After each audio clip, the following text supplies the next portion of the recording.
श्रुति नमन प्रिय विद्यार्थियों, अब हम देखते हैं अपादान कारक पंचमी विभक्ति। अपादान कारक, इसका चिन्ह है से अलग होना, अर्थात यहां पर से का प्रयोग अलग होने के संदर्भ में किया जाएगा। इसका सूत्र है ध्रुवम पायोपादानम। ध्रुवम पायोपादानम।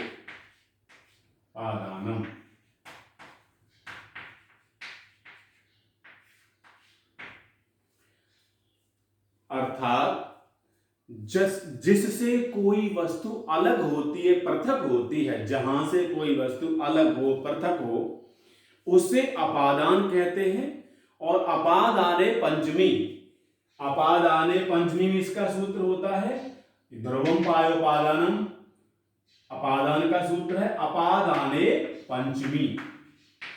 अपादाने पंचमी के माध्यम से अपादान में पंचमी विभक्ति होती है।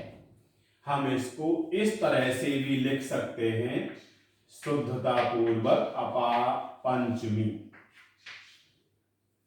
हम इसको भी शुद्धता पूर्वक लिखने की कोशिश करते हैं, अपादाने पंचमी।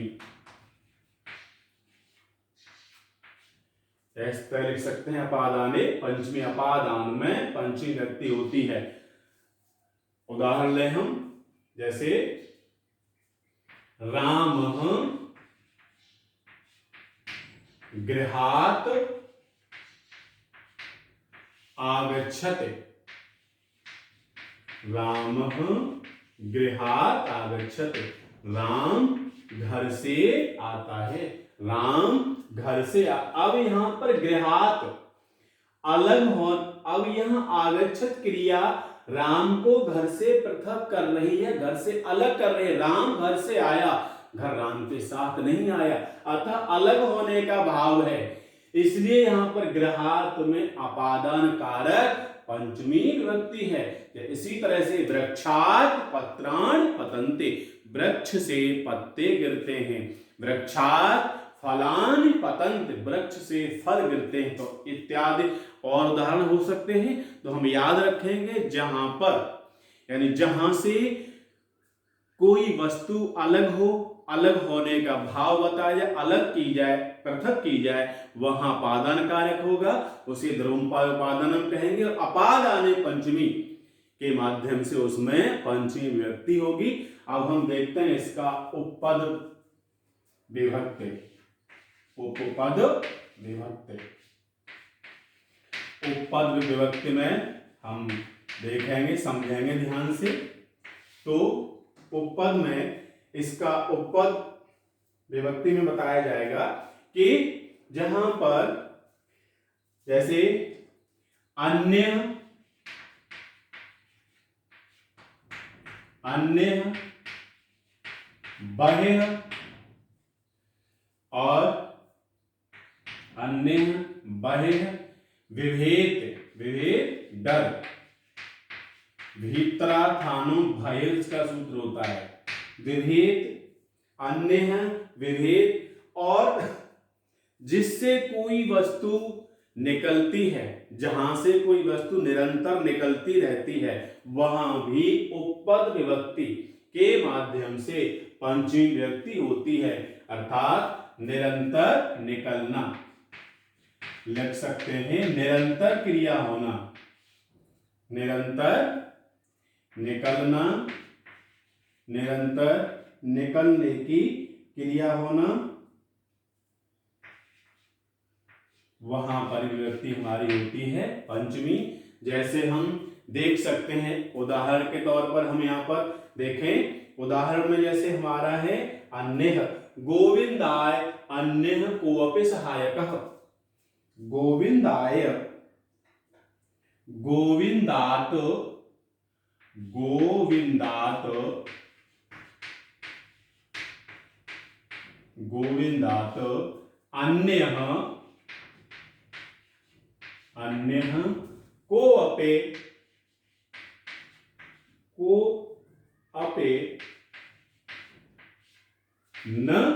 सहायकः गोविंदात् अन्यः कोऽपि न सहायकः, भगवान के अलावा कोई भी सहायक नहीं है। अब यहां पर अन्य शब्द आया, अन्य अव्यय शब्द, इसलिए गोविंदात् में पंचमी विभक्ति हुई। इसी तरह से ग्रामात् वहेह देवालय अस्ति, गांव से बाहर देवालय है, तो वहां पर भी विभक्ति हमारी कौन से हो जाएगी? पंचमी। इसी तरह से विभेद, बालकः सिंहात् विभेत, बालक शेर से डरता है। भीतरार्थानाम भय हेतु सूत्र होता है इसका एक, तो वहां हमारी विभेद डरने के संदर्भ में भी विभक्ति हमारी पंचमी होगी। अब यहां पर है निरंतर निकलना, जहां से कोई वस्तु निरंतर निकलती रहती है वहां पर भी विभक्ति पंचमी होती है। जैसे गंगा हिमालयात् निर्गच्छति, गंगा हिमालयात् प्रवहति।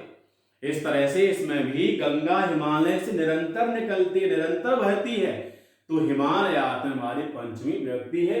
इस तरह से हमने पंचमी विभक्ति समझा। अब हम देखते हैं संबंध और षष्ठी विभक्ति। संबंध कारक षष्ठी विभक्ति।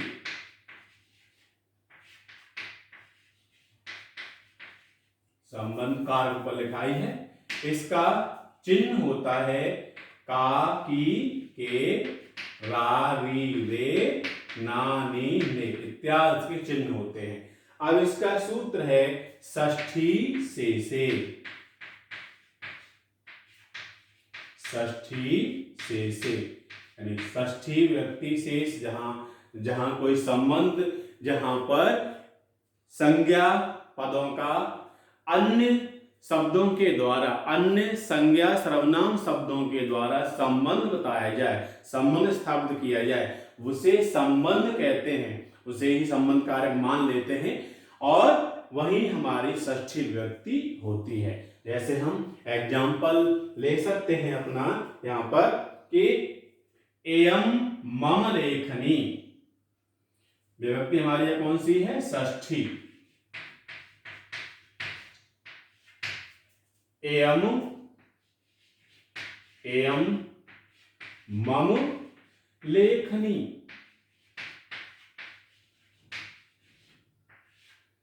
अस्ति। एयम मम लेखनी अस्ति, यह मेरी कलम है। अब यहां एयम क्या है हमारा? एक सर्वनाम शब्द है, मम भी सर्वनाम शब्द है। अब एयम और मम दोनों का संबंध बन रहा है, दोनों आपस में संबंध स्थापित कर रहे हैं, इसलिए मम में क्या है हमारी? षष्ठी विभक्ति और संबंध कारक है। तो एयम मम लेखनी अस्ति, यह मेरी लेखनी है, इसलिए हमारा क्या यहाँ पर? षष्ठी विभक्ति हुई। इस तरह से हम और भी एग्जाम्पल दे सकते हैं, जैसे रामः दशरथस्य पुत्रः आसीत्, राम दशरथ के पुत्र थे। तो राम भी संज्ञा शब्द है, दशरथ भी संज्ञा शब्द है, दोनों का आपस में संबंध है, इसलिए दशरथस्य में षष्ठी विभक्ति है। इस तरह से हमने षष्ठी विभक्ति की बात समझा। अब हम इसके देखते हैं उपपद विभक्ति, उपपद विभक्ति। उपपद विभक्ति में कैसे प्रयोग करेंगे षष्ठी का, इसके बारे में समझते हैं। उपपद जहां बहुतों में एक को श्रेष्ठ बताया जाए, बहुतों में एक को श्रेष्ठ, बहुतों में एक श्रेष्ठता, बहुतों में एक की श्रेष्ठता, बहुतों में एक की श्रेष्ठता बताई जाए। तुल्य, तुल्य का योग हो, तुल्य है। इसके अतिरिक्त स्मृह, स्मृह, मध्य,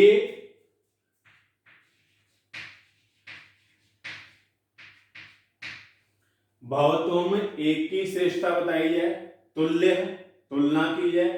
स्मृह याद, मध्य बीच में, इन अव्ययपद क्रियापद के योग में भी तृतीया को इनके योग में भी षष्ठी विभक्ति होगी।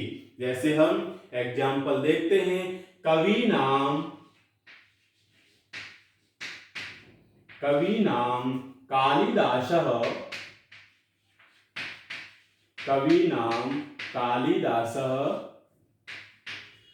नाम कालिदासः श्रेष्ठः।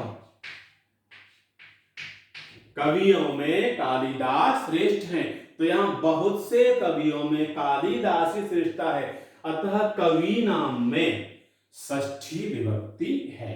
इसी तरह से हम कह सकते हैं एग्जाम्पल और हम ले सकते हैं कि बले सह पितुः तुल्य, बले सह पितुः तुल्य, बल में वह पिता के समान है। तो पितुः में क्या हो जाएगी, हमारी षष्ठी विभक्ति होगी। इसी तरह हम और भी एग्जाम्पल ले सकते हैं, बने राम पितुः अस्मरत, वन में राम ने पिताजी को याद किया, तो यहां भी पितुः में षष्ठी विभक्ति होगी। इसी तरह से हम और एग्जाम्पल देख सकते हैं, बालकानां मध्ये वानरः, बालकानां मध्ये वानरः अस्ति, बालकों के बीच में बंदर है, तो मध्य शब्द का प्रयोग हुआ, तो बालकानां मध्ये वानरः अस्ति, बालकों के बीच में बंदर है, तो यहां मध्य शब्द का प्रयोग हुआ, अतः बालकानां में भी षष्ठी विभक्ति हुई। इस तरह से उपपद व्यक्ति को भी यहां समझ सकते हैं। अब हम बताएंगे आपको अधिकरण कारक, इससे अगले वीडियो बताएंगे। आप सभी को स्तुति नमन, धन्यवाद।